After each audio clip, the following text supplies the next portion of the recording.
देखरेख में चल रहा है। सरदार प्रभुलीन सिंह जी, सरदार भूपेंद्र सिंह जी, सरदार बलजीत सिंह जी दादूवाल,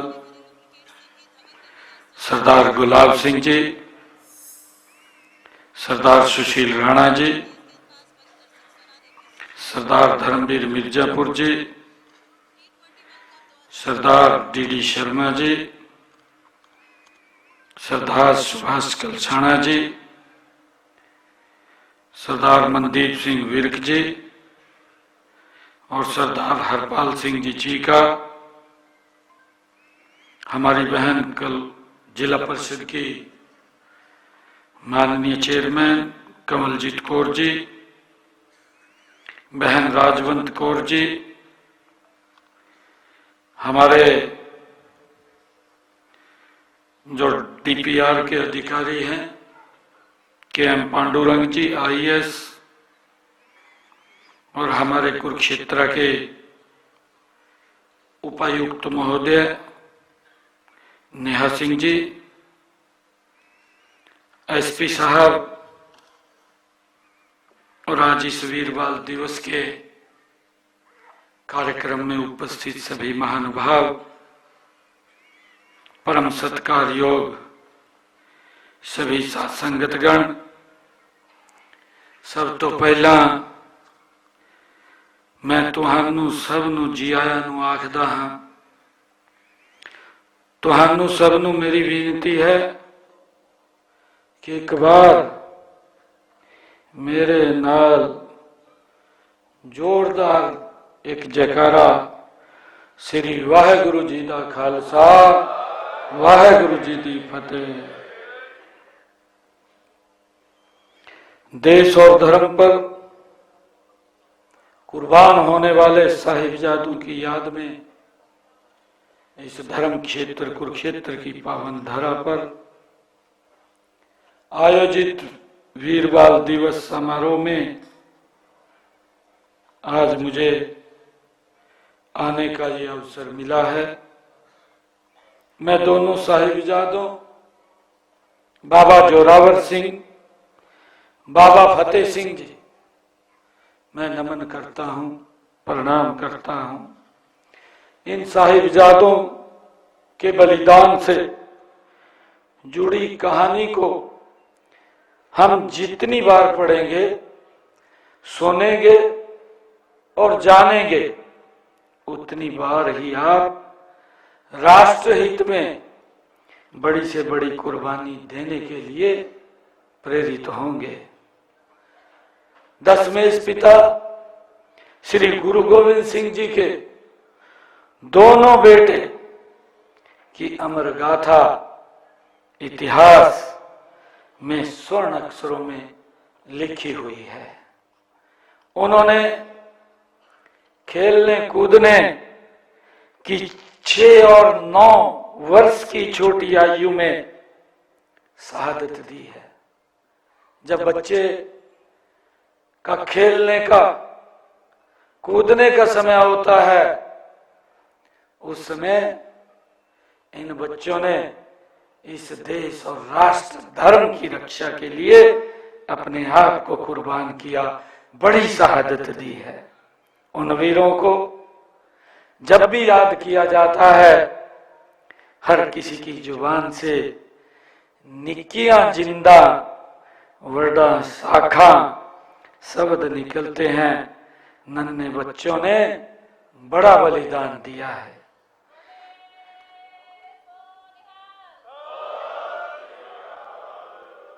मैं माननीय प्रधानमंत्री आदरणीय नरेंद्र मोदी जी का धन्यवाद करना चाहूंगा, जिन्होंने उनके शहीदी दिवस को हर वर्ष वीर बाल दिवस के रूप में मनाने का निर्णय लिया है। हर साल 26 दिसंबर को वीर बाल दिवस पूरे देश में श्रद्धा के साथ मनाया जाता है। देश में पहली बार वर्ष 2022 में 26 दिसंबर को वीर बाल दिवस के तौर पर मनाया गया था। यह दिन हमें याद दिलाता है कि वीरता और साहस के लिए कम आयु मायने नहीं रखती। आज उसी महान विरासत का ये पर्व है जिसमें गुरु साहिबान कहते हैं, सूरा सो पहचानिए जो लड़े दीन के हित, सूरा सो पहचानिए जो लड़े दीन के हित, पुरजा पुरजा कट मरे कभू न छोड़े खेत। ऐसे सूरवीर उसे जानिए जो देश धर्म के लिए लड़े। इस लड़ाई में अंग अंग कट जाए तो भी पीछे ना हटे। ऐसी महान ये हमारे वीरों की गाथा है। सर्वंशदानी श्री गुरु गोविंद सिंह जी के परिवार की शहादत तो दुनिया के इतिहास की सबसे बड़ी शहादत माना जाता है। उनके परिवार के सभी सदस्यों ने एक ही सप्ताह में 20 दिसंबर से 27 दिसंबर तक ये 1704 में धर्म व आम जन की रक्षा के लिए अपने प्राणों को आहूत किया है। हमें उन पर गर्व है। उनकी कुर्बानियां देश धर्म और समाज की रक्षा के लिए थी। उनका बलिदान कमजोर और बेसहारा की रक्षा के लिए था। उन्होंने मानव मात्र के लिए सत्य, न्याय और धर्म का संदेश दिया है। आज मैं साहिबजादों की शहादत का बदला लेने वाले महान वीर बाबा बंदा सिंह बहादुर जी को भी मैं नमन करता हूं।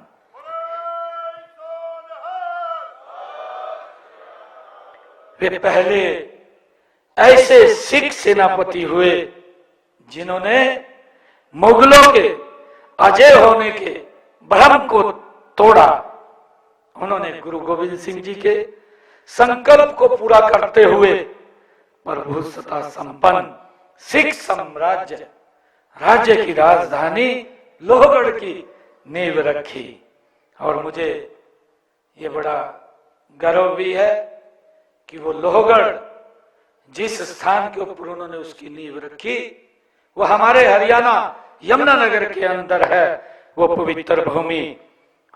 मुझे ये बड़ा इस बात का गर्व है कि सिख एक बहादुर कौम है। सिख धर्म ने देश को 10 महान गुरु दिए हैं। उन्होंने देश और समाज के लिए जो कुर्बानियां दी हैं हमें उन पर गर्व है। हरियाणा की पावन धरा में श्री गुरु नानक देव जी सही सभी गुरुओं का गहरा संबंध रहा है। हिंद की चादर श्री गुरु तेग बहादुर जी के शीश को आनंदपुर साहब पहुंचाने के लिए अपना शीश देने वाले कुशहाल दहिया हरियाणा बड़ खालसा गांव के ही निवासी थे। ये हमारे लिए बड़ा गर्व है। जब औरंगजेब ने दिल्ली के चांदनी चौक में श्री गुरु तेग बहादुर जी का शीश कलम करवा दिया था तो भाई जैता उनके शीश को लेकर निकले। मुगल सेना उनका पीछा कर रही थी तो उन्हें जिला सोनीपत के बड़ खालसा गांव में वो खुशहाल नाम का व्यक्ति जो गुरु का शिष्य था वो मिला और उसने उनको कहा कि मेरी जो शरीर है, मेरा जो चेहरा है वो गुरुजी से मिलता है। आप मेरे शीश को उतार करके आप उन मुगलों के हवाले कर दे ताकि गुरु तेग बहादुर जी का शीश वो ले जा सके। और कुशाल सिंह ने अपना शीश वो कलम करवा दिया। जैता जो गुरु जी का शीश आनंदपुर साहब ले जाने में वो सफल हुआ है। ऐसा ऐसा हमारा ये गौरवशाली इतिहास है जिसने इस भारत मां की और इस धर्म की रक्षा के लिए अपने आप को बड़ी कुर्बानियां दी हैं। मुझे बताते हुए कि हरियाणा में ही गोपाल मोचन यमुनानगर में ऐसा तीर्थ है जहां प्रथम पातशाह श्री गुरु नानक देव जी ने सर्वधर्म संभाव के लिए लंगर, संगत और पंगत की अवधारणा शुरू की थी। वहीं पर बगानी युद्ध के बाद श्री गुरु गोविंद सिंह जी 52 दिन ठहरे थे और उन्होंने दस्तारबंदी की प्रथा वहां पर शुरू की थी। जिला अंबाला में लखनऊ साहिब अकाल पुरख श्री गुरु गोविंद सिंह जी की ननिहाल थी। उनका वहां बचपन बीता। धर्म के क्षेत्र कुरुक्षेत्र और हरियाणा की अन्य क्षेत्रों में समय समय पर हमारे 8 गुरुओं का आगमन इस पवित्र भूमि पर हुआ है। आदरणीय प्रधानमंत्री नरेंद्र मोदी जी ने आजादी का अमृत महोत्सव के तहत श्री गुरु गोविंद सिंह जी के 400वें प्रकाश, गुरु तेग बहादुर जी के 400वें प्रकाश पर्व को देश भर में मनाने का निर्णय आदरणीय नरेंद्र मोदी जी ने लिया। मुझे खुशी है, मुझे ये भी खुशी है आप लोगों को बताते हुए इतने लंबे समय के बाद जिस स्थान के ऊपर बैठ करके गुरु तेग बहादुर जी का वो फरमान जारी किया गया था कि इनका शीश धड़ से अलग कर दिया जाए, 400 सालों के बाद गुरु तेग बहादुर जी की वो बलिदान की गाथा उसी स्थान के ऊपर बैठ करके हमें मनाने का अवसर मिला है। हमने वर्ष 2022 में पानीपत में ऐतिहासिक धरती पर हिंद की चादर श्री गुरु तेग बहादुर जी के 400वें प्रकाश पर्व में राज्य स्तरीय कार्यक्रम का आयोजन हमारी सरकार ने किया है। जिस मैदान पर वह समारोह आयोजित किया गया उसका नाम भी गुरु तेग बहादुर जी मैदान रखा गया है। ये हमारे लिए बड़े गर्व की बात है। इससे पहले प्रदेश में श्री गुरु नानक देव जी के 550वें प्रकाश पर्व और श्री गुरु गोविंद सिंह जी के 350वें प्रकाश पर्व के उपलक्ष्य में राज्य स्तरीय कार्यक्रमों का आयोजन किया गया है।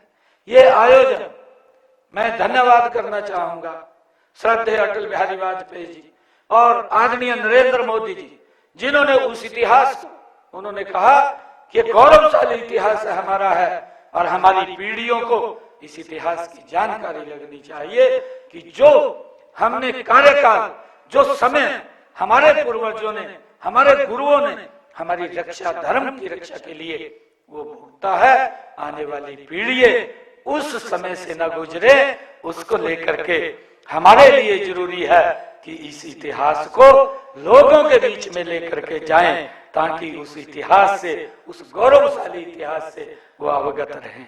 मुझे ये भी खुशी है कि पिछले दिनों जिस पवित्र भूमि के ऊपर गुरु नानक देव जी सिरसा के चिल्ला साहिब गुरुद्वारा के अंदर आए थे, जब हमारी कैबिनेट के सामने ये विषय आया कि गुरु नानक देव जी का वो पवित्र स्थल है जहां पर चिल्ला साहिब गुरुद्वारा निर्माण है और वहां पर लाखों की संख्या में लोग शीश नवाने के लिए उस पवित्र स्थल के ऊपर आते हैं कि ये भूमि उस पवित्र स्थान के नाम नहीं है, तो हमने तुरंत ये निर्णय ले लिया कि ये जितनी भूमि है ये सारी की सारी भूमि चिल्ला साहिब गुरुद्वारा साहब के नाम वो कर दी जाएगी। भाइयों, ये निर्णय भी हमने लिया है अपनी कैबिनेट के अंदर बैठ करके, क्योंकि जिस स्थान के ऊपर गुरुओं ने आकर के समाज के लिए एक शिक्षा देने का काम किया है, ऐसे पवित्र स्थल के ऊपर लाखों की संख्या में जो लोग आते हैं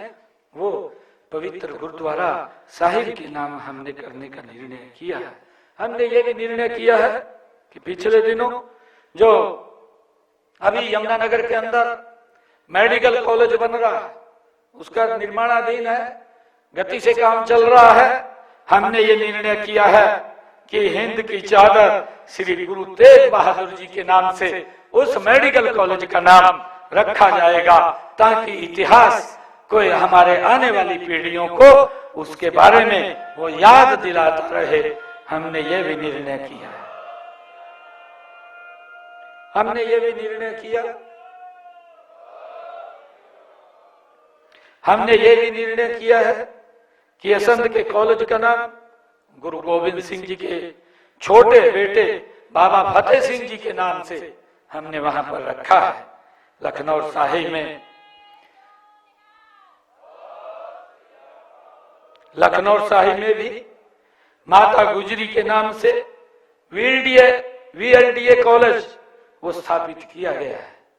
और मुझे ये बताते हुए गर्व की अनुभूति हो रही है कि हमने पंचकुला से लेकर के पौंटा साहिब जो ये रोड जाता है, NH नेशनल हाईवे जाता है, उसका नाम भी गुरु गोविंद सिंह स्मारक के नाम से रखने का निर्णय हमारी सरकार ने किया है।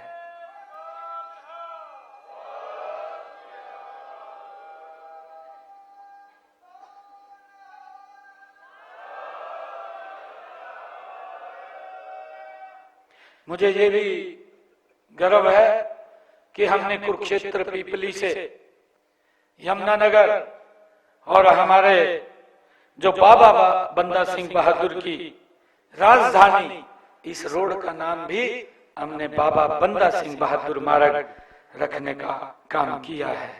इसके अलावा भी विभिन्न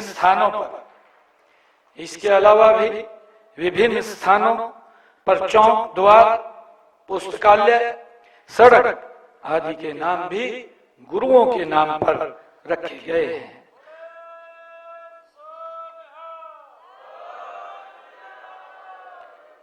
मुझे ये गर्व है कि जो बाबा बंदा सिंह बहादुर जी, जिन्होंने लोहगढ़ साहब में वो पवित्र राजधानी बनाई थी, भगवानपुर को लोहगढ़ साहिब जो भगवानपुर एक पवित्र स्थल है, हमने ये निर्णय किया है कि आने वाले समय के अंदर उस पवित्र स्थल को पर्यटन हब के रूप में विकसित किया जा रहा है। ये भी निर्णय हमारे द्वारा लिया गया है। इसी उद्देश्य से लोहगढ़ में बाबा बंदा सिंह बहादुर ट्रस्ट बनाया गया है और ट्रस्ट बना करके वहां पर जो शिक्षा दीक्षा वहां पर दी जाएगी, जो मार्शल ऑफ आर्ट वहां पर खोला जाएगा, ताकि हमारे उस का लाभ लेकर के हमारे युवा उसका लाभ ले सकें। उसको लेकर के भी हमने वहां खोलने का निर्णय किया है।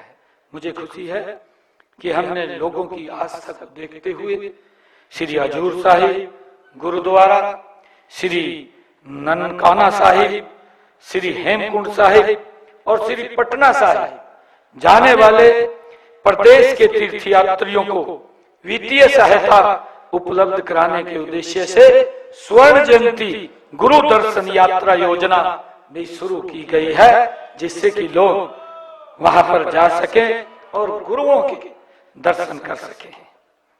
गुरुओं ने जो कुर्बानियां दी हैं उनके लिए कृतज्ञता व्यक्त करते हुए हम उनकी याद निरंतर बनाए रखने के लिए प्रयासरत हैं। नई पीढ़ियों को उनके जीवन से प्रेरित करने के लिए ये प्रयास जरूरी है। ऐसे बहुत सारे सवाल हैं जो आज की युवा पीढ़ी के सामने चुनौती बनकर खड़े हैं, जिन पर हमें विशेष ध्यान देने की जरूरत है। एक समस्या है नशे और ड्रग्स की। इस समस्या से हमें हमारी युवा शक्ति को बचाना है। इसके लिए सरकार के साथ साथ परिवार और समाज की शक्ति को भी अपनी भूमिका निभानी है। मैं आप लोगों से आग्रह करूंगा कि आज हम ऐसे अवसर के ऊपर एकत्र हैं कि ये भी एक पुण्य का पवित्र कार्य है कि हमारा युवा वो नशे की तरफ न जाए, क्योंकि हम देखते हैं कि अगर युवा, अच्छा युवा, उसके पास स्किल भी है और वो एक आगे देश को एक लाभ पहुंचा सकता है, परंतु अगर वो नशे जैसे एक इस कुप्रथा के अंदर चला जाता है तो वो सारा का सारा धूमिल हो जाता है, वो विकास की गति भी रुक जाती है और आगे भी नहीं बढ़ पाते। तो मेरा आप लोगों से आज ये आग्रह है कि हम आज इस अवसर के ऊपर जब हम बाबा फतेह सिंह जी, बाबा जोरावर सिंह जी और ये वीर बाल दिवस के ऊपर जब हम एकत्र हुए हैं तो हमें ये संकल्प लेकर के कि युवाओं को हम नशे की तरफ नहीं जाने देंगे, इसको लेकर के हम मजबूती से काम करेंगे, ये संकल्प लेकर के हम यहाँ से जाएंगे। मैं आज वीर बाल दिवस पर सभी धर्म गुरुओं और सभी सामाजिक संस्थाओं को भी आग्रह करता हूं कि इस नशे को लेकर एक जन आंदोलन चलाया जाए जिससे कि युवाओं को बचाया जा सके। मुझे आज आप लोगों के बीच में देश धर्म पर बलिदान होने वाले साहिबजादों का गौरव गान करते हुए अनेक कवियों ने रचनाएं लिखी हैं। मुझे भी एक कविता याद आ रही है। कहीं पर्वत झुके भी हैं, कहीं पर्वत झुके भी हैं, कहीं दरिया रुके भी हैं, कहीं पर्वत झुके भी हैं, कहीं दरिया रुके भी हैं, कहीं रुकती रवानी है, कहीं झुकती जवानी है। गुरु गोविंद सिंह के बच्चे उम्र के थे अगर कच्चे, मगर थे सिंह के बच्चे धर्म ईमान के सच्चे। गरज कर बोल उठे थे यूं, सिंह मुख खोल उठे थे यूं। नहीं हम रुक नहीं सकते, नहीं हम झुक नहीं सकते, हमें निज देश प्यारा है, हमें निज धर्म प्यारा है, पिता दशमेश प्यारा है, श्री गुरु ग्रंथ प्यारा है। जोरावर जोर से बोलो, फतेह सिंह शोर से बोलो, रखो ईंट भरो गारे, चुनो दीवार हत्यारे। हमारी सांस बोलेगी, हमारी लाश बोलेगी, यही दीवार बोलेगी, हजारों बार बोलेगी। हमारे देश की जय हो, पिता दशमेश की जय हो, हमारे पंथ की जय हो, श्री गुरु ग्रंथ की जय हो।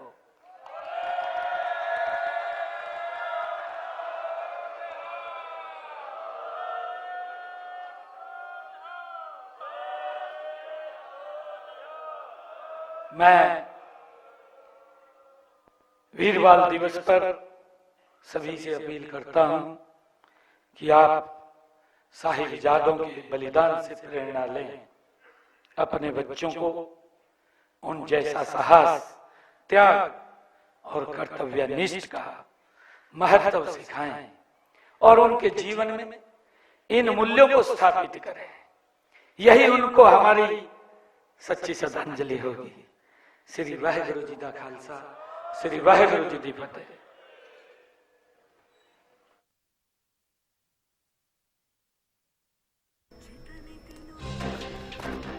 तो बड़ी खबर, प्रदेश स्तरीय वीर बाल दिवस कार्यक्रम कुरुक्षेत्र में आयोजित हुआ और मुख्यमंत्री नायब सैनी को आप सुन रहे थे। उन्होंने कहा कि ये दिन वीरता की याद दिलाता है, वीरता के लिए आयु मायने नहीं रखती।